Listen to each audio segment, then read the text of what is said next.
Welcome to CivilNet. My guest today is Nayiri Baboudjian. She is a lecturer at the University of Balamand in Beirut, Lebanon. Nayiri, thank you for joining us today via Skype. Thanks for having me. We were speaking earlier, Nayiri.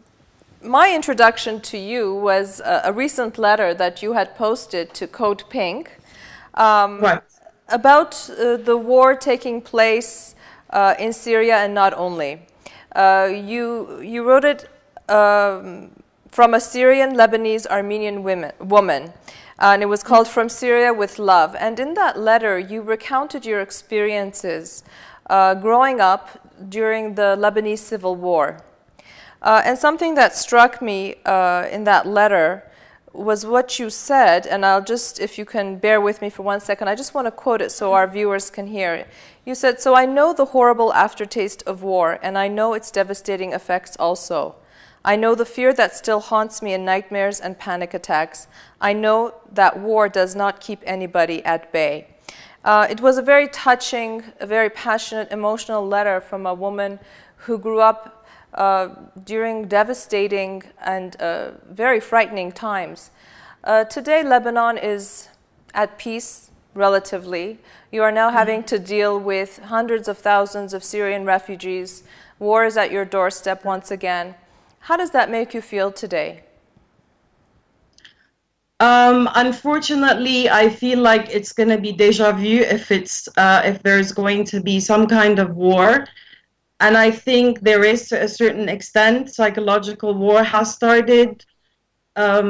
We have had certain incidents, as you know, of explosions, real war. So there is general fear and there's general panic. As a Syrian, Lebanese, Armenian woman, when I see the refugees, I definitely feel some kind of a connection with them as a Syrian and also as an Armenian. You know what I mean? And it's interesting because you are in Lebanon, we are here in Armenia, and we're emitting this report, this Skype interview throughout the world to Armenians all over the world. And here in Armenia, we continue to live with the threat of war.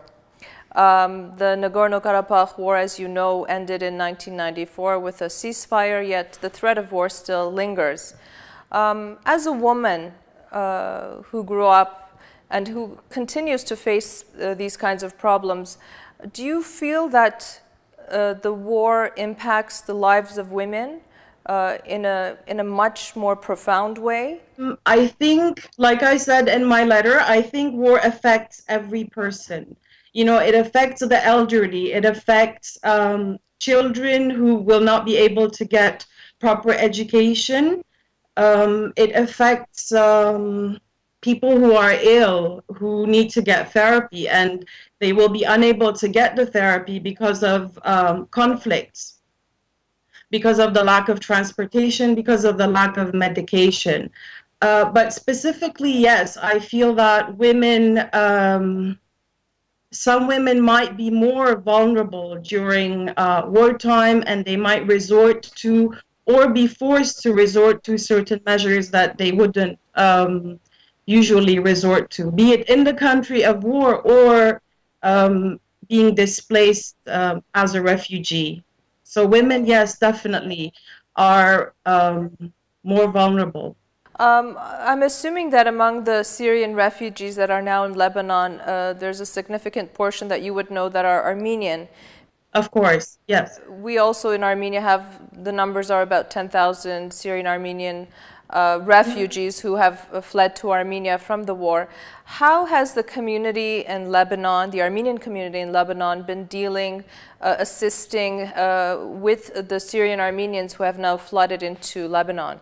Yeah, well, I know that many of the schools have somewhat opened their doors and they have welcomed the Syrian Armenian students. Some of the Armenian organizations have extended help, be it in the form of medical help or any kind of social help, like the Karagözyan, for example, to the refugees.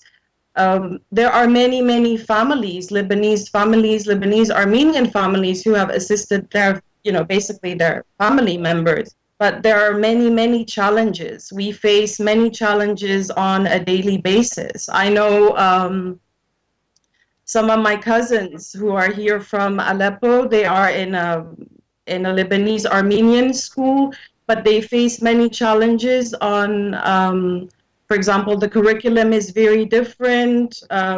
They have to pick up on English. They have to study math and chemistry and biology in English. So there are many, many challenges. Yeah, I would imagine. I would imagine.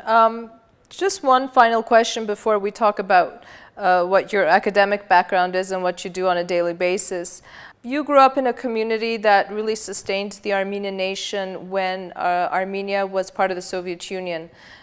Syria, Lebanon, these were two very vibrant, very important Armenian communities that had the schools, the community centers, the churches. You walk in the streets of Beirut and Aleppo and you feel the essence of the Armenian people everywhere that you go. Perhaps this is a difficult question for you even to answer, and it's difficult for me to ask.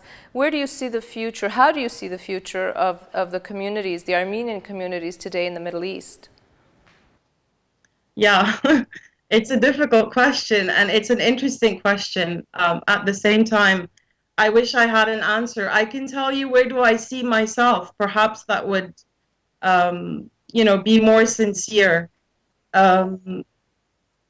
Yesterday, I was doing research online. I was actually looking at vacancies in Armenia because I thought that's the next step for me in my career and personal life. I don't know where that will take me, but yeah.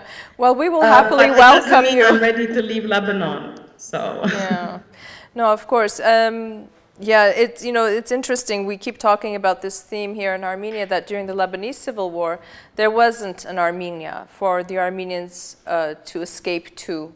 Oftentimes they were in much more desperate conditions, having to go through Cyprus and other countries to get to their final destination. And it's been I suppose, a blessing in many ways that we do have in Armenia, even though we haven't been able to commit, resources oftentimes that we don't have to assist those refugees. Thank you very much for taking the time to speak with us today. After reading what you wrote to Code Pink, I would definitely say that you should keep blogging and writing because it was really heartfelt. I will.